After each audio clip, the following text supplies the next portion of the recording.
Житие святого пророка Моисея, Бога Витца. По смерти Иосифа потомство Иакова, отца его, в продолжении нескольких сот лет настолько размножилось по земле египетской, что вся она переполнилась израильтянами. И во время войны они одни могли выставить до 600 тысяч человек войска. Тогда царь египетский стал опасаться, как бы народ израильский не соединился с неприятелем Египта и, желая свободы, не вооружился бы против него. Он приставил к израильтянам особых надзирателей, коим было вменено в обязанность изнурять их тяжкими работами.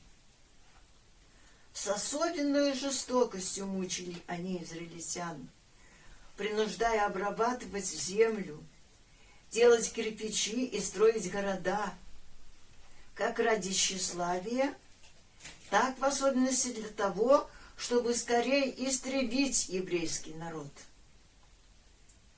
Но чем более они озлоблялись против израильтян и изнуряли их, тем более те размножались, ибо они не могли сократить числа людей, коих размножить и возвеличить угодно было самому Богу. И хотя царь дал тайное повеление повивальным бабкам, чтобы они при самом рождении умерщвляли еврейских младенцев мужеского пола, но те, боясь Бога, щадили их.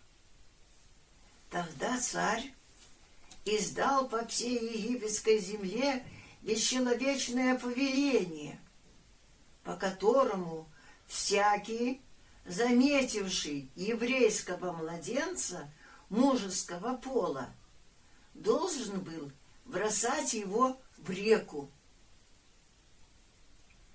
В то время жил там некий муж по имени Авраам из колена Левиина, имевший жену из того же колена по имени Иохавелду. У них до сего времени родились сын Аарон и дочь Мариам. В то самое лютое время, когда новорожденные младенцы еврейские были истребляемы, у них родился второй сын. Дитя было так прекрасно, что мать, зная зверский закон об умерщвлении всех новорожденных еврейских младенцев, скорбела о младенце и решилась скрыть его у себя, что и делала в продолжении 3 месяцев. Но потом, так как она не могла больше скрывать младенца, то взяла корзинку, осмолила ее, положила в ней дитя и поставила в тростнике у берега реки. Сестра младенца стояла в отдалении, наблюдала, что с ним будет. И вышла дочь фараонова на реку купаться, а прислужницы ее ходили по берегу реки. Они увидели корзинку среди тростника, и дочь фараона послала рабыню свою взять ее.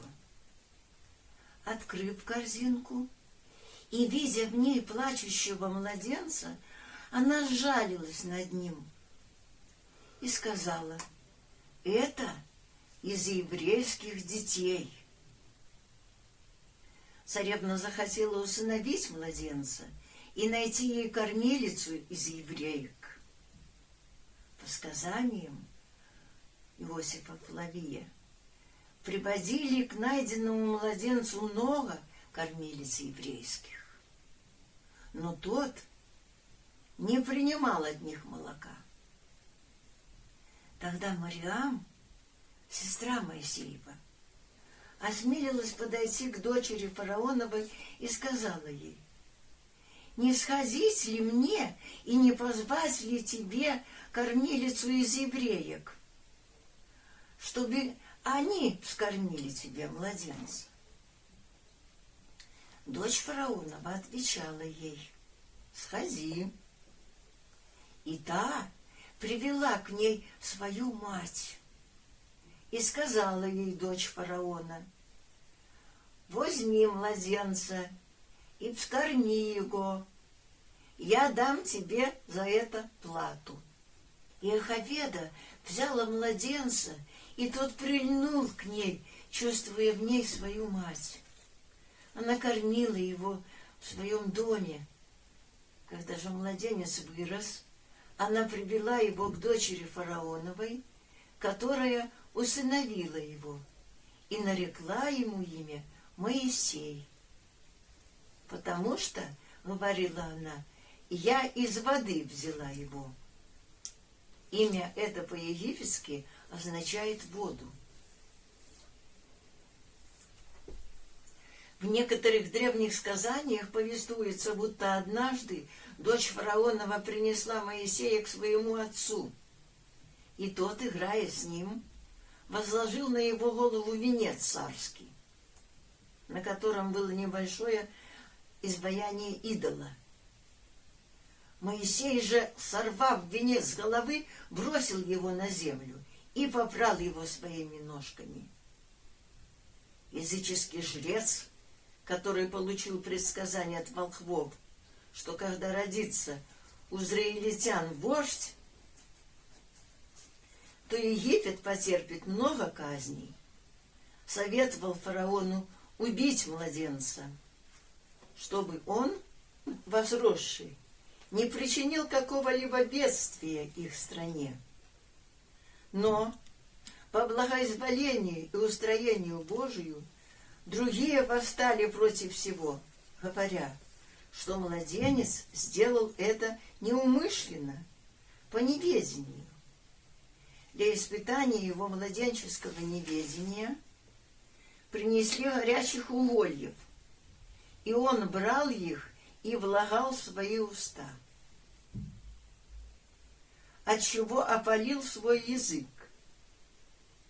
и вследствие этого сделался косноязычным. Когда Моисей пришел в возраст, дочь царская представила к нему избраннейших мудрецов египетских для обучения его всей премудрости египетской, и он был силен в словах и делах, превзошедший в непродолжительное время своих учителей и сделавшись любимцем царя и всех ближайших его сановников. Когда же он узнал о своем происхождении, что он израильтянин, и познал единого Бога, сущего на небесах, Создателя вселенной, в коего веровал его народ, то стал гнушаться и египетского, и языческого нечестия. Некоторые историки пишут, что когда эфиопляне воевали против Египта, то Моисей, достигший уже зрелого возраста, был избран египтянами военачальники и благодаря своему мужеству поразил неприятелей. Однако царь египетский вместо благодарности возненавидел его, потому что некоторые из египетских жрецов в своих волхвованиях пророчествовали, что Моисей в будущем наведет бедствие на Египет, и советовали царю убить его. Под влиянием их внушений царь действительно замыслил убить Моисея, но не приступал к этому тотчас же, не желая оскорбить свою дочь и надеясь найти за ним какую-либо вину или дождаться более удобного случая. Случилось, что Моисей пошел к своим отечественникам, сынам Израилевым, и, осматривая тяжкие работы их, увидел, что египтянин бьет одного еврея. Заметив, что около того места нет никого постороннего, он убил египтянина и скрыл тело его в песке. На другой день он опять вышел и, увидев двух ссорящихся евреев, сказал тому, кто начал ссору: «Зачем ты бьешь ближнего своего?» А тот сказал: «Кто поставил тебя начальником и судьей над нами? Не думаешь ли ты убить и меня, как убил вчера египтянина?» Моисей, услыхав это, испугался и сказал себе: вероятно, все узнали об этом деле. Фараон же, услышав об этом, хотел убить Моисея. Но Моисей бежал от фараона и остановился в земле Мадиамской. Утомившись от дальнего пути, Моисей сел у колодезя. И вот, пришли к колодезю 7 дочерей священника Мадиамского, Иофора, которые пасли стадо отца своего. Они стали наполнять корыто водою, чтобы напоить овец. Но пришли пастухи других стад и отогнали их. Тогда Моисей встал и защитил девиц, начерпал им воды и напоил овец их. Девицы, возвратившись домой, рассказали отцу своему, что какой-то египтянин защитил их от пастухов и даже начерпал им воды и напоил овец их. Иофор поспешил пригласить к себе Моисея, принял его в доме и потом отдал в замужество ему дочь Синфору, от которой Моисей имел 2 сыновей. Первого он назвал Ерсамом, потому что, говорил он, я стал пришельцем в чужой земле, а второго Илиезером, сказав: Бог отца моего был мне помощником и избавил меня от руки фараона. Спустя долгое время умер царь египетский, и восстенали сыны Израилевы от работы. И вопль их о тяжком иге пошел к Богу, и услышал Бог в стенании их, и вспомнил Бог завет свой с Авраамом, Исааком и Иаковом. И презрел Бог на сынов человеческих, и восхотел освободить их. Моисей пас овец у Иофора, тестя своего. Однажды он привел стадо свое далеко в пустыню и пришел к горе Божией Хариву. И вот явился ему ангел Господень в огненном пламени из среды тернового куста.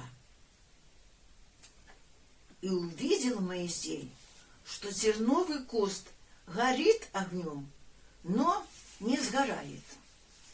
Моисей сказал: пойду посмотрю на сие великое явление, отчего куст не сгорает. Господь же пал к нему из среды куста. Моисей, Моисей. Он отвечал: вот я, Господи. И сказал ему Бог: не подходи сюда, сними обувь твою с ног твоих, ибо место, на котором ты стоишь, есть земля святая. И прибавил при сем: я Бог отцов ваших, Бог Авраама, Бог Исаака и Бог Иакова. Моисей закрыл лицо свое, потому что боялся воззреть на Бога. Я, говорил Господь Моисею, увидел страдания народа моего в Египте, вопль от приставников его, и знаю скорби его. Я иду избавить его от руки египтян и вывести его из земли сей, и ввести его в землю плодоносную и пространную, в землю Хананеев, Хиттеев, Амореев, Ергесеев, Ферезеев, Евеев и Иевусеев, в землю, текущую млеком и медом. И вот уже дошел до меня вопль сынов Израилевых, и я вижу угнетение, каким угнетают их египтяне. Итак, пойди, я пошлю тебя к фараону, и ты выведи из Египта народ мой, сынов Израилевых. Моисей сказал Богу: кто я, чтобы мне идти к фараону и вывести из Египта сынов Израилевых? Я буду с тобою, отвечал ему Бог. И вот тебе знамение, что я послал тебя, когда ты выведешь народ мой из Египта. Вы совершите служение Богу на сей горе. Моисей сказал Богу: вот я приду к сынам Израилевым и скажу им: Бог отцов ваших послал меня к вам. А они скажут мне: как ему имя? Что сказать мне им?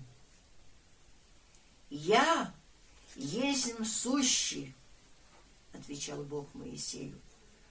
Так скажи сынам Израилевым: Господь Бог отцов ваших, Бог Авраама, Бог Исаака и Бог Иакова послал меня к вам. Вот имя мое навеки и памятование о мне из рода в род. Пойди, собери старейшин Израилевых и скажи им: Господь Бог отцов ваших явился мне и сказал: я посетил вас и выведу вас из угнетения египетского, и если послушают тебя, и вы пойдете к царю египетскому и скажете ему: Иегова, Бог еврейский, призвал нас, итак, отпусти нас в пустыню на 3 дня пути, чтобы принести жертву Богу, Господу нашему.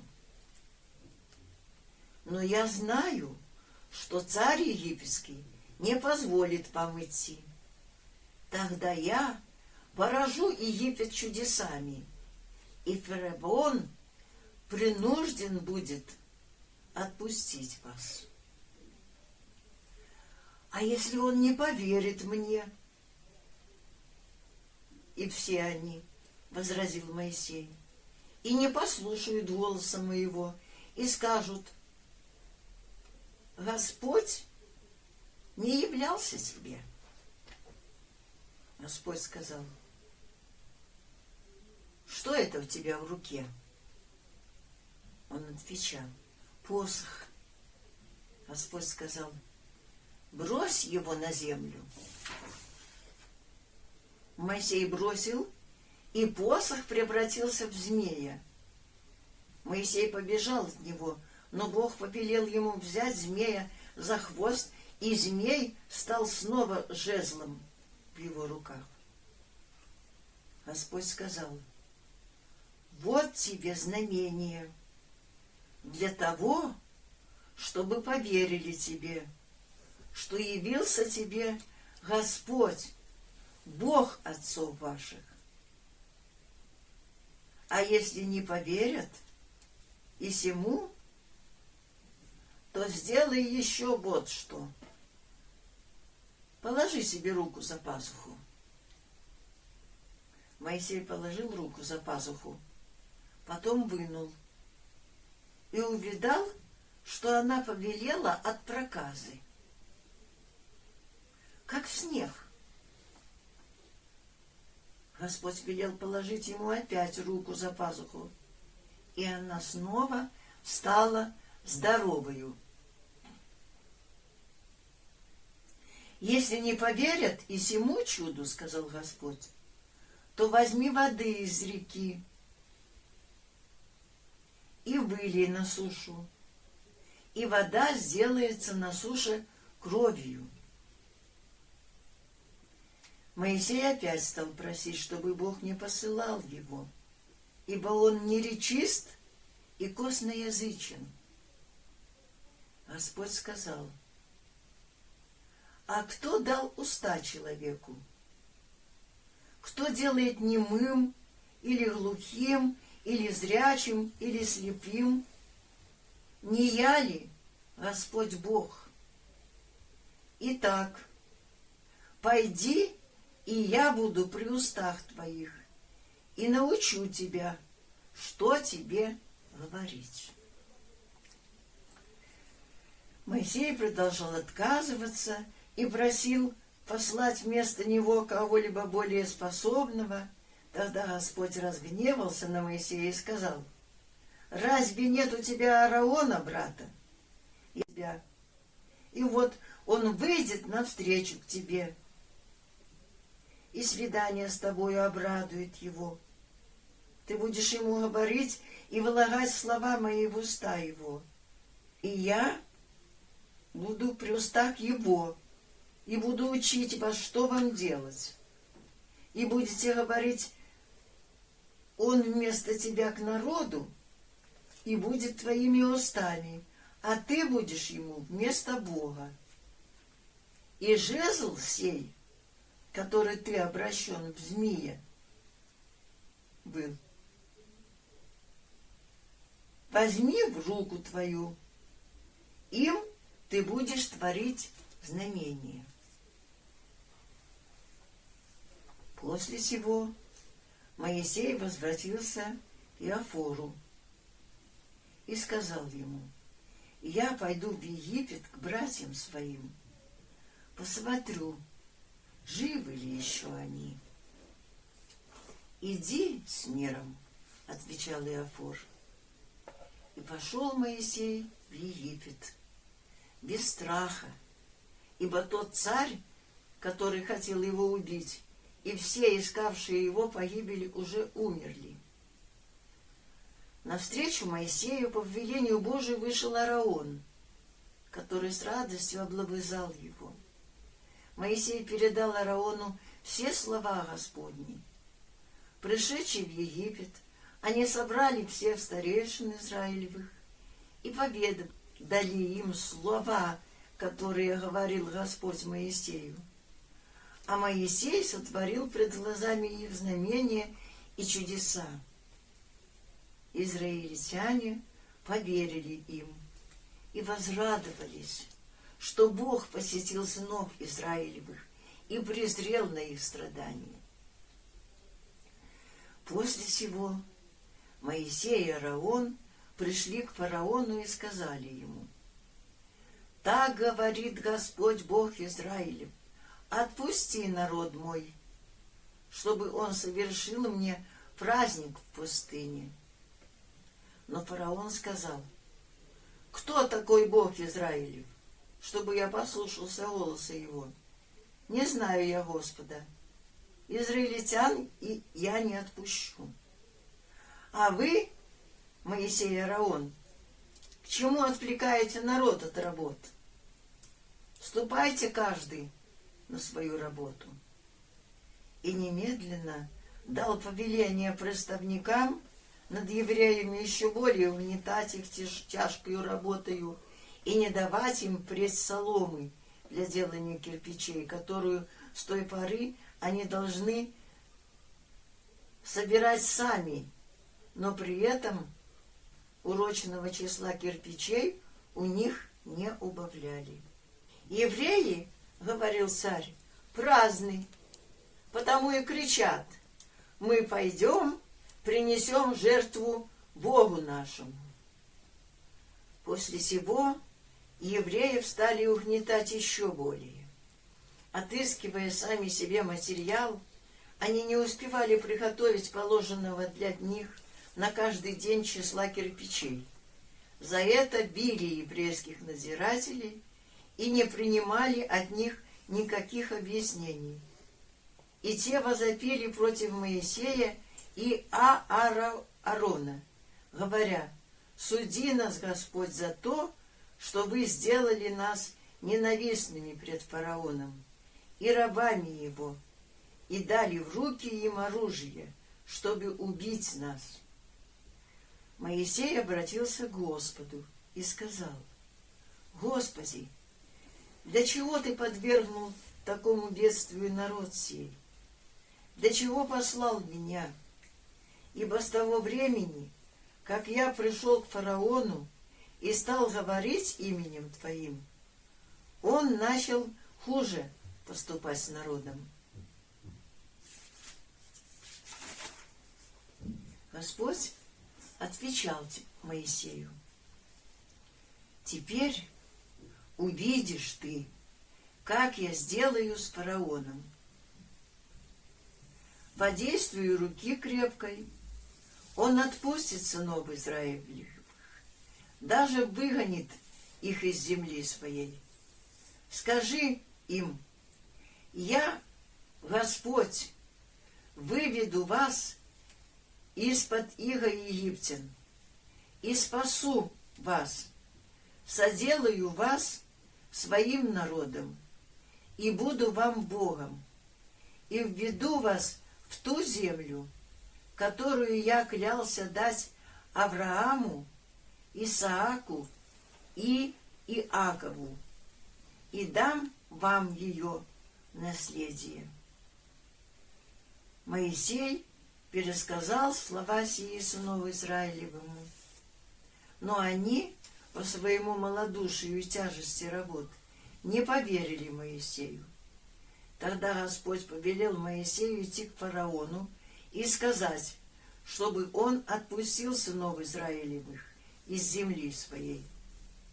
Моисей отвечал, что если уже сыны Израилевы не слушают его, то как же послушает его фараон, когда и речь у него, Моисея, невнятна? На сие Господь отвечал ему: я поставлю тебя как бы божеству фараону, а Аарон, брат твой, будет у тебя пророком. Ты будешь говорить ему все, что я повелю тебе, а брат твой будет говорить фараону, чтобы он отпустил израильтян. Но я допущу, чтобы фараон выказал свое упорство в своей силе и не слушал вас. За это я простру руку мою на Египет и произведу над ним грозный суд посредством чудесных казней. Тогда узнают все египтяне, что я Бог, и выведу сынов Израилевых из среды их. А если фараон потребует от вас доказательства, то ты вели Аарону бросить жезл, и жезл сделается змеем. Ободренные самим Богом, Моисей с Аароном снова предстали пред фараоном и его слугами, и сделали, как повелел им Господь. А Аарон поверг пред фараоном жезл свой, и жезл сделался змеем.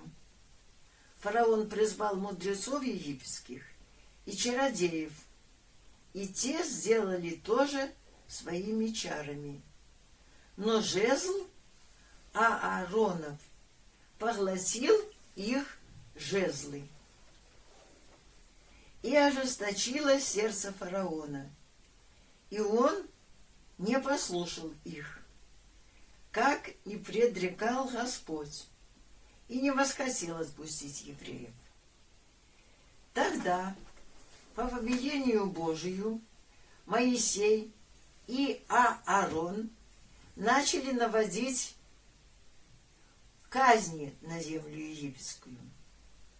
На другой день Аарон, по повелению Моисееву, взяв жезл свой, ударил им по воде речной в присутствии фараона и рабов его, и вся вода в реке превратилась в кровь.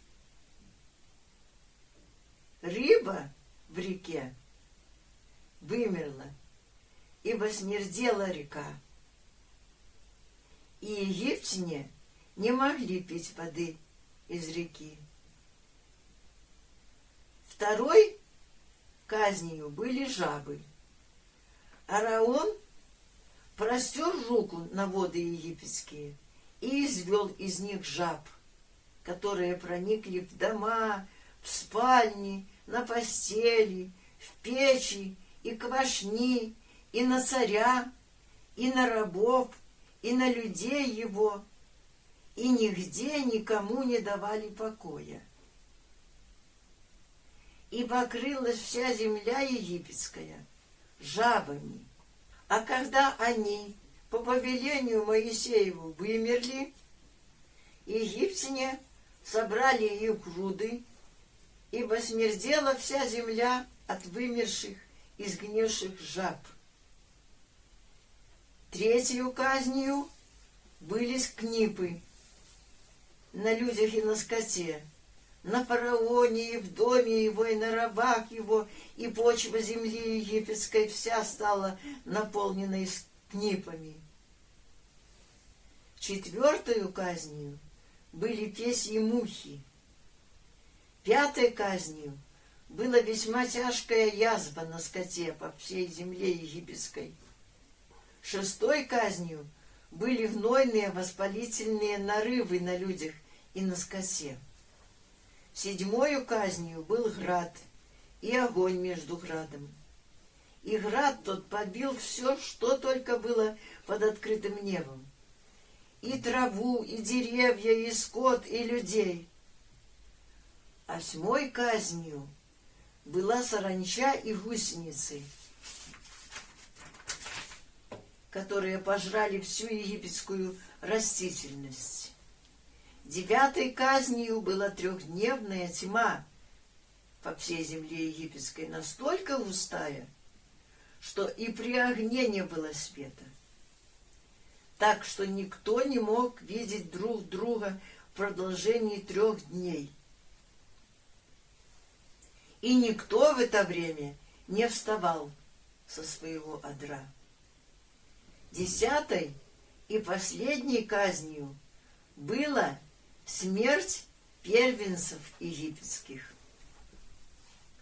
И все казни сии, из коих ни одна нисколько не вредила израильтянам, а только египтянам, были наводимы Богом через Моисея и Аарона за то, что фараон не хотел отпустить людей Божьих в пустыню для служения Богу.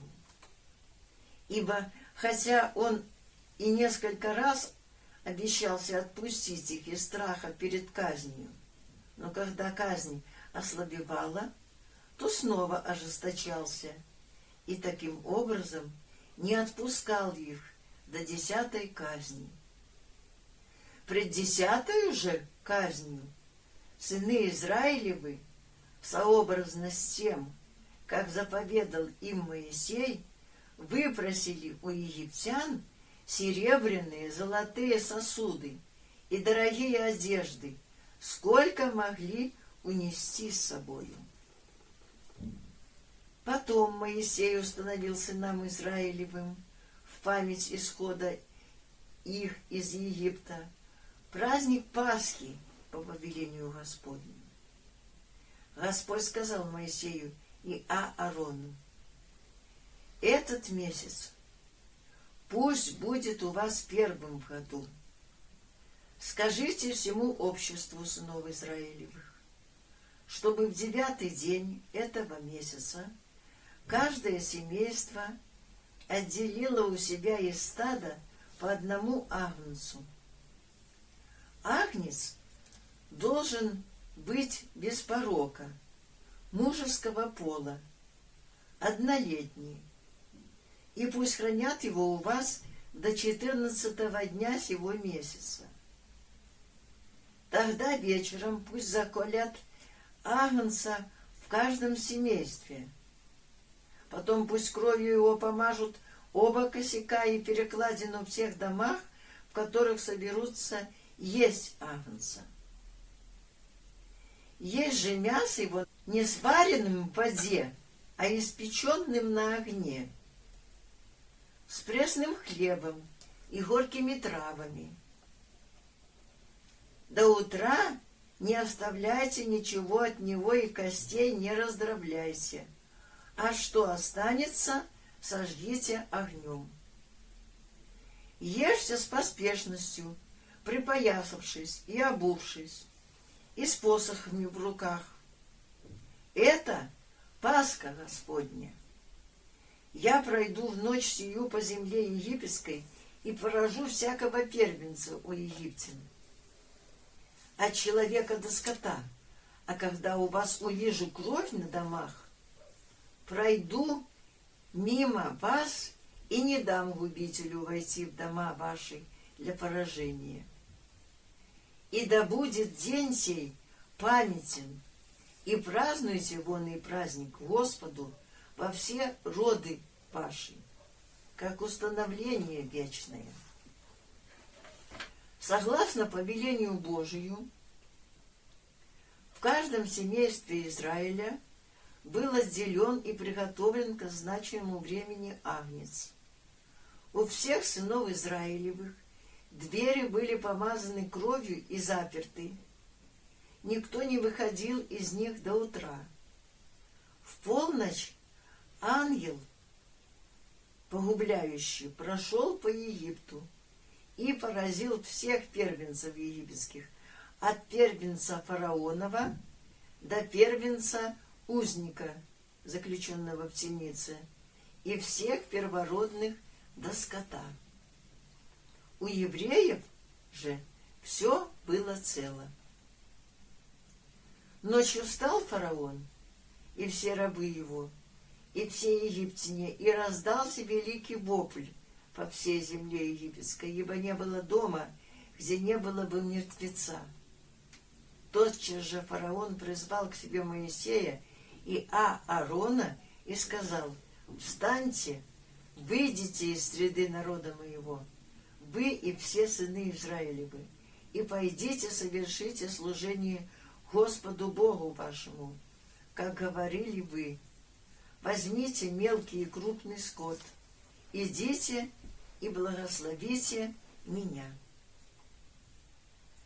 Египтяне стали понуждать израильтян, чтобы они скорее вышли из земли их, ибо, говорили они, мы иначе умрем все из-за них. И понес народ израильский тесто свое, прежде нежели оно вскисло. Квашни их, завязанные в одеждах, были на плечах их, ибо они, понуждаемые египтянами, не могли успеть приготовить в путь брашна. Они вышли с серебром, золотом и драгоценностями. С ними вышло также множество пришельцев, мелкого и крупного скота. Число всех пеших мужей, кроме домочадцев и других пришельцев, достигало 600 000 человек. Моисей взял с собою кости Иосифа, который умер в Египте, и пред смертью пророчественным духом, провидя будущее, заклял сынов Израилевых, говоря: «Посетит вас Бог, и вы с собою вынесете кости мои отсюда». Господь Бог шел пред израильтянами, указывая им путь днем в столбе облачном, а ночью в столпе огненном, дабы идти им днем и ночью. Не отлучался столб днем и столб огненный ночью от лица всего народа. Когда царю египетскому было возвещено, что народ израильский бежал, обратилось сердце его и рабов его против народа сего, и они сказали: «Что мы сделали? Зачем отпустили израильтян, чтобы они не работали нам?» Фараон запряг колесницу свою, и народ свой взял с собою 600 колесниц отборных и все прочие колесницы египетские, и начальников над всеми ими. Они погнали за израильтянами и настигли их, когда они стояли станом при море, но не могли напасть на них. Ангел Божий, шедший пред станом сынов Израилевых, пошел позади их, вошел в средину между станом египетским и между станом сынов Израилевых, и был облаком и мраком для одних, и освещал ночь для других. И не приблизились они друг к другу. Моисей простер руку свою на море, и Господь погнал море сильным восточным ветром, продолжавшимся всю ночь, и сделал море сушею, и воды расступились. Израильтяне прошли через море по суше. Воды же были их стеною по правую и левую сторону. Египтяне погнались за ними и вошли в средину моря. Все кони фараона, колесницы его и всадники его, после того, как израильтяне были проведены через море, Моисей по повелению Божию простер руку свою на море, и к утру вода возвратилась в свое место, и египтяне бежали навстречу воде. И потопил Господь египтян среди моря. Возвратившаяся вода покрыла колесницы и всадников всего войска фараонова, вошедших за ними в море, так что не осталось ни одного из них. И избавил Господь в день тот израильтян из рук египтян, коих увидели они мертвыми на берегу моря, выбросившего их тела на сушу. Тогда израильтяне увидели в происшедшем руку великую, которую явил Господь над египтянами, и убоялся народ Господа, и поверил ему и рабу его Моисею. Моисей и сыны Израилевы, радуясь и торжествуя, воспели благодарственную песнь Господу. Поим Господеви, славно бо прославися. Коня и всадника верже в море. Мириам, сестра Моисея и Аарона, собравши жен израильских, водила с ними хоры, взяв за руку свою тимпань. И все они ударяли в тимпаны, и под ее руководством пели ту же песню. После сего Моисей повел израильтян от Черного моря, и они вступили в пустыню Сур. И шли они 3 дня по пустыне, и не находили воды. Когда же пришли они к Мерру и нашли там источник, то не могли пить воды из него, ибо вода была горька. И возроптал народ на Моисея, говоря: что нам пить? Моисей возопил к Господу, и Господь указал ему дерево. Он бросил его в воду, и вода сделалась сладкою.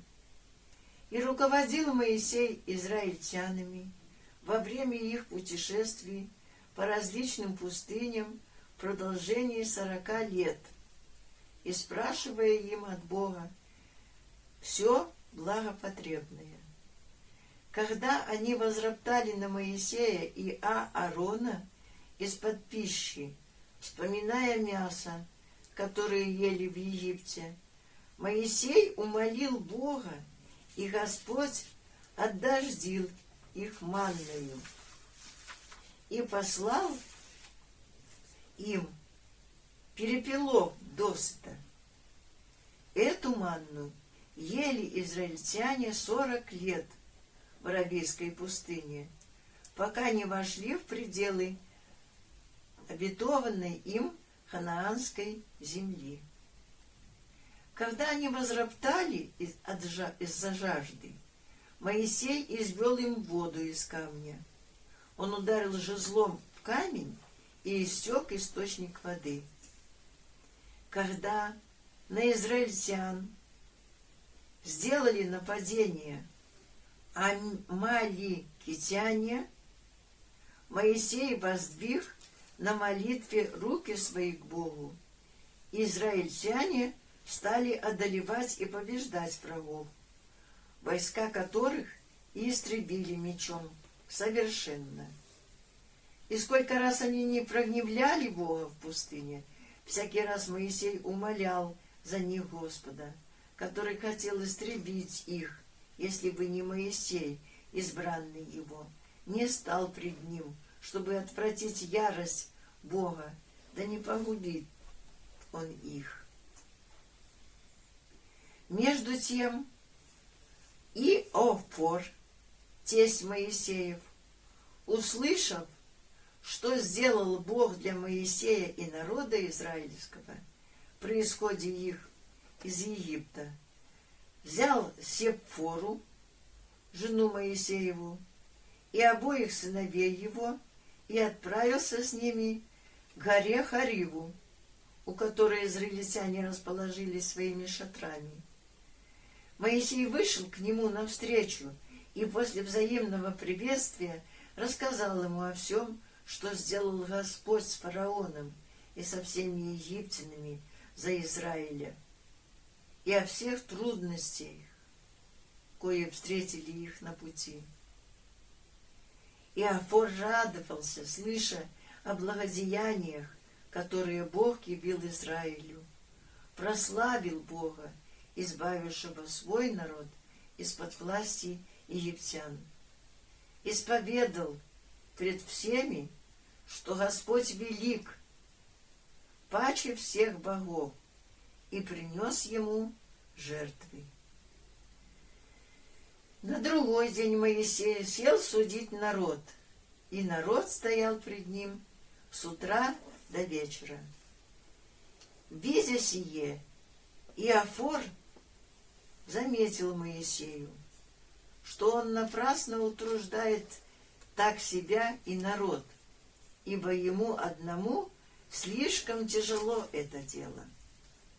«Послушай слов моих», — говорил Иофор, «будь для народа посредником пред Богом и представляй Богу дела его. Научай сынов Израилевых уставам Божьим и законам его, указывай им путь его, по которому они должны идти, и дела, которые они должны делать. И выбери себе людей способных, боящихся Бога, людей правдивых, ненавидящим корысть, и поставь их народом, тысяченачальниками, 100 начальниками, 50 начальниками, 10 начальниками и письма водителями. Пусть они судят народ свое во всякое время и о всяком важном деле доносят себе. И все малые дела судят сами. И будет тебе легче, и они вместе с тобою понесут бремя». Моисей послушался тестя своего, после чего Иофор вскоре простился с ним и возвратился в землю свою. В самое новолуние 3-го месяца по исходе израильтян из Египта пришли они в пустыню Синайскую и расположились станом против горы. Моисей взошел на Синай, и Господь воззвал к нему с горы, повелев возвестить израильтянам от своего имени: «Вы видели, что я сделал с египтянами, и как я носил вас, как бы на орлиных крыльях, и принес вас к себе. Если вы будете слушаться гласа моего и соблюдать завет мой, то будете моими избранным народом пред всеми другими, и будете у меня царством священным и народом святым». Народ изъявил готовность исполнить все, что не повелит Бог. Тогда Господь повелел Моисею осветить народ, и 2-дневным очищением приготовил его к 3-му дню. На 3-й день с утра послышались громы, стали сверкать молнии, и густая тьма обложила гору. Раздавался трубный звук, который становился сильнее и сильнее. Весь народ трепетал. И повел его Моисей из стана в сретение Господу. Все остановились у подошвы горы. Гора со всех сторон окружена была чертою, переступать которую было запрещено под страхом смерти. Народ видел, что гора Синай с самых оснований своих колеблется, и от него восходит дым, как бы от пищи, потому что на него в густом облаке и в огне сошел Господь. Моисей же и Аарон по повелению Божию стали на горе в виду народа. Тогда весь народ услышал голос Иеговы: «Азм есть Господь, Бог твой, да не будет тебе Божий и ния, разве мне? Не сотвори себе кумира и всякого подобия, и лика на небеси горе, и лика на земли низу, и лика в водах под землею. Да не поклонишься им, не послужишь им, не возьмешь имени Господа Бога твоего в суе. Помни день субботний, еже светите его, 6 дней делай, и сотворишь в них вся дела твои, в день же 7, суббота, Господу Богу твоему. Чти отца твоего и матерь твою, да благо тебе будет, и да долголетен будешь и на земли. Не убей, не прелюбы сотвори, не укради, не послушествуй на друга своего свидетельство ложное, не пожелай жены искреннего твоего, не пожелай дому ближнего твоего, ни села его, ни раба его, ни рабыни его, ни вола его, ни осла его, ни всякого скота его, ни всего, елика суть ближнего твоего. После сего старейшины Израилевы выступили перед Моисеем и сказали: «Вот Бог показал нам славу свою, мы слышали и голос Его из среды огня. Мы чувствуем, что невозможно никому смертному существу слышать Бога, пресноживущего, как слышим мы, и остаться в живых. Лучше приступи ты и слушай все, что скажет тебе Бог наш, и пересказывай нам. Мы будем слушать и исполнять». «Не бойтесь, — сказал Моисей, — Бог испытывает вас, чтобы, наведя на вас страх свой, удержать вас от преступления заповедей своих». Потом Моисей вступил в мрак, ознаменованный ближайшим присутствием Иеговы, и там принял от него различные законы, относившиеся к церковному и гражданскому благоустройству народа Божия, и, сошедший с горы, передал все, сказанное Господом, народу, и записал все это в книгу. На другой день утром Моисей соорудил под горою жертвенник из земли и поставил около него 12 камней по числу 12 колен Израилевых, и принес Богу все сожжения и благодарственные жертвы из закланных сельцов и козлов от лица всего народа, который обещал при сем исполнять все, что повелел Господь.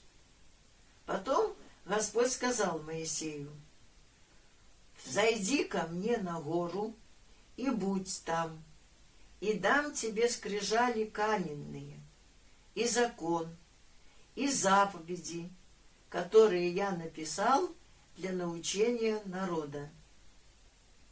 Моисей с помощником своим в деле служения Иисусом, сыном Навина, взошел на Синай, и покрыло облако гору, и слава Господня осенила его, и покрывала Синай облако в продолжении 6 дней, а в 7 Господь воззвал к Моисею, и тот взошел на самую вершину, где пребывал 40 дней и 40 ночей.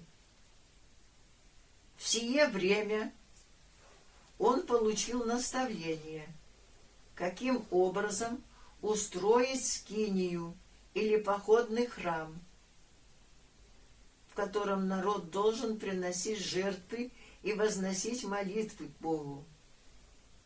По окончании 40 дней Господь дал ему 2 скрижали, на которых перстом Божьим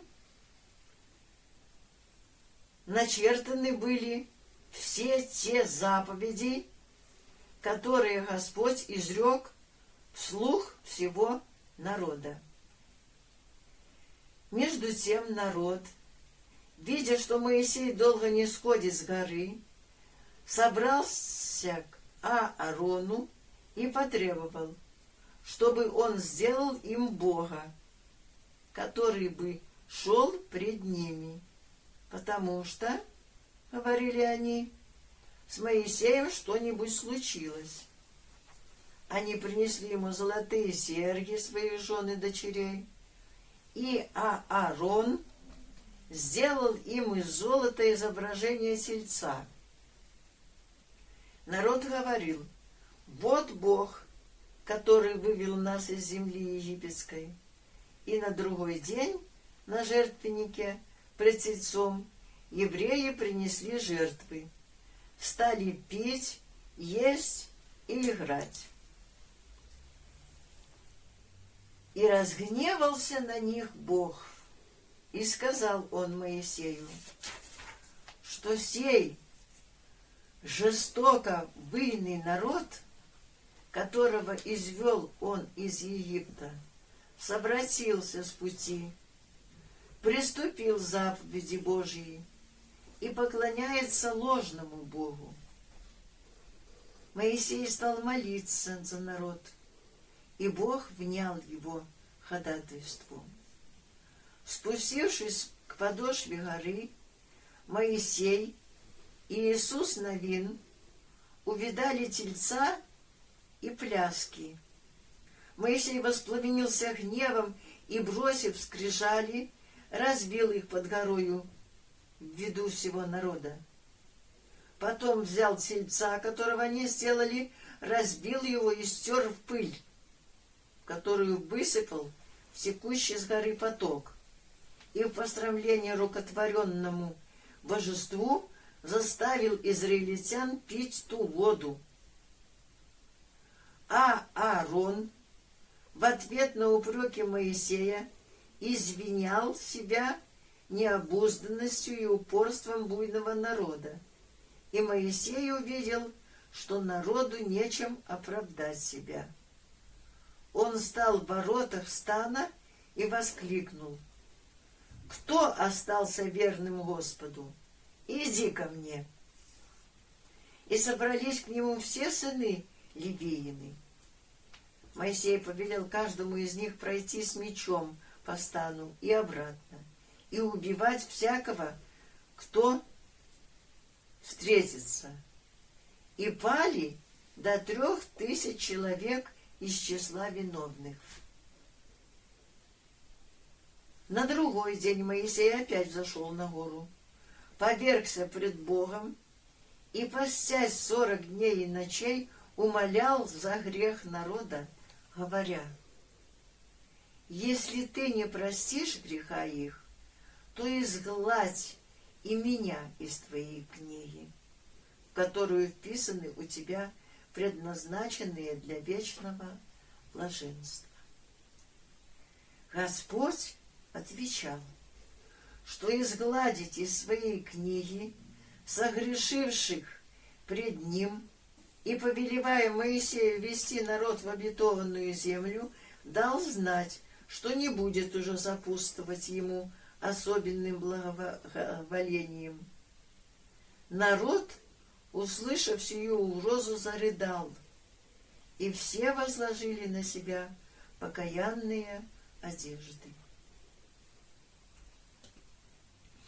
Моисей усугубил молитвы, и Бог возвратил израильтянам свое благоволение.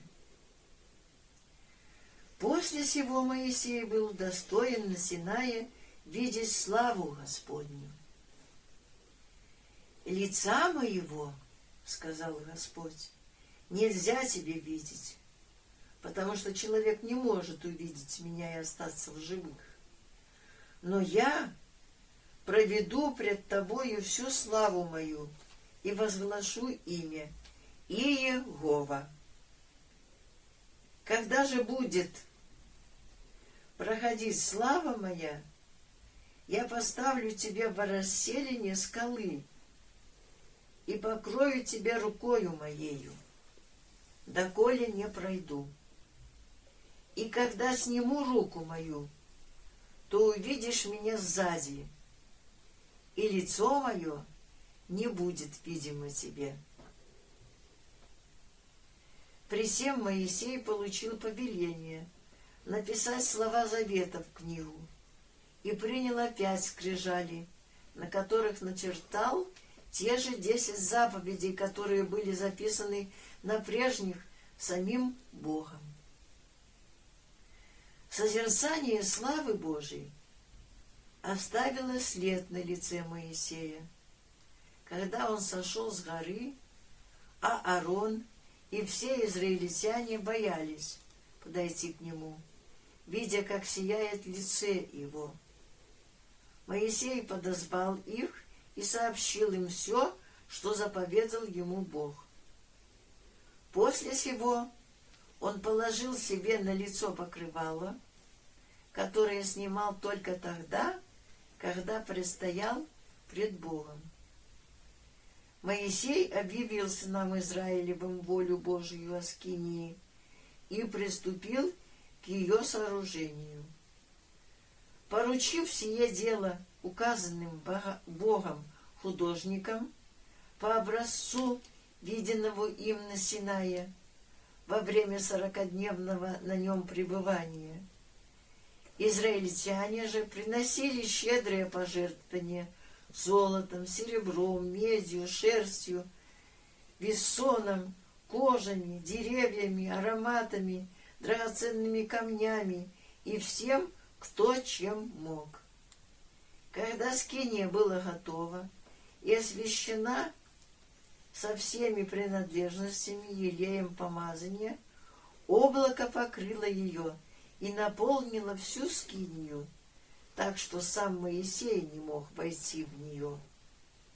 И поставил Моисей внутри скинии кивот завета, окованный золотом, в который вложил золотую стамну с манною, жезлом Аароновым, процветший, и скрижали завета, а над кивотом поставил изображение 2 золотых херувимов и устроил все необходимое для жертвоприношений и всесожжений. Потом Моисей установил для израильтян праздники и новомесячья и поставил им священников и левитов, избрав для служения Богу по его повелению все колено Левиина и отдав его в распоряжение Аарона и сыновей его. Много иных знамений и чудес сотворил раб Божий Моисей в печенье об израильтянах. Много дал им законов и разумных распоряжений. Обо всем этом сообщается в написанных им священных книгах: книге Исхода, Левит, Числ и Второзаконие. В сих книгах подробно описывается его житие и труды, которые он подъял на себя во время управления сынами Израилевыми. Когда израильтяне пришли к горе Аморейской, в Кадис-Барнии, Моисей сказал им, что земля, которую Господь отдал им в наследие, теперь перед ними.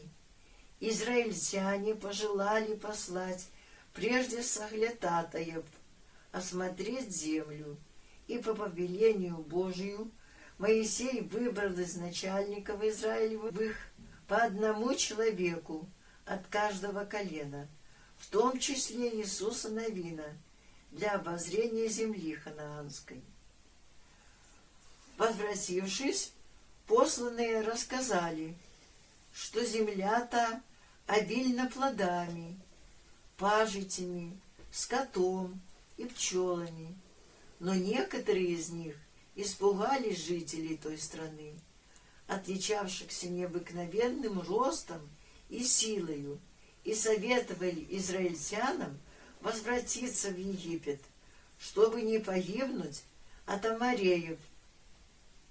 Иисуса Навина и других, которые убеждали идти в ту прекрасную землю, израильтяне хотели побить камнями, но Бог по молитве Моисея простил израильтянам грех их, а виновные в возмущении были поражены внезапно смертью. В дальнейшем пути сыны Израилевы показали опять малодушие свое и стали жаловаться и роптать на Бога. Тогда Господь послал ядовитых змей, жало коих были смертоносны, и умерло от них много сынов Израилевых. Народ смирился и каялся в том, что согрешил против Бога и возроптал на Моисея. Тогда Моисей помолился, чтобы Господь отогнал от них змей. И Господь сказал ему: сделал змея и повесь его на шест. Тогда кто бы ни был уязвлен, пусть только взглянет на него и останется жив. Моисей повесил на шесте медное изображение змея, после чего все уязвленные, кто с верою взирал на сие изображение, оставались невредимыми.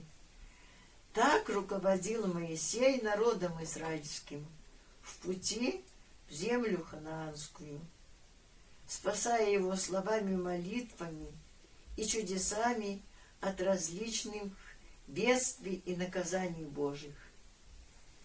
Моисею самому было определено умереть вне земли обетованной.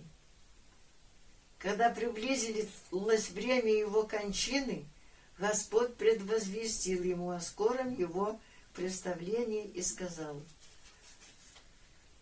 «Взойди на гору Аварим, которая находится в земле Моавитской, против Иерихона, и посмотри на землю ханаанскую, которую я даю во владение сынам Израилевым, и умри на горе той, и приложись к народу твоему, как умер Аарон, брат твой, на горе Ор. И приложился к народу своему за то, что вы согрешили против меня среди сынов Израилевых при водах Маривы в Кадисе, в пустыне Син, за то, что не явился святости моей среди сынов Израилевых. Пред собою ты увидишь землю, которую я даю сынам Израилевым, но сам не войдешь туда». Пред своею смертью Моисей благословил сынов Израилевых, каждое колено особо, пророчествуя о будущих судьбах их. После сего, по повелению Божию, он взошел на гору, и показал ему Господь всю землю Галаадскую, от Дана и всю землю Нефалимову, и всю землю Ефремову, и Манассеину, и всю землю Иудину, даже до самого западного моря, и полуденной страны, и равнины долины Иерихона, города Пальм, до Сихора. И умер там Моисей, раб Господень, в земле Моавитской, по слову Господню. Тело его погребли в земле Моавитской против Вев-Фигора, и никто никогда не узнал места погребения его. Моисею было 120 лет, когда он умер, но зрение его не притупилось, и крепость в нем не истощилась. Израильтяне почтили кончину Моисея 30-дневным плачем, и не было более у израильтян пророка такого, как Моисей, которого Господь знал лицем к лицу, по всем знамениям и чудесам, совершенным им пред глазами всего Израиля.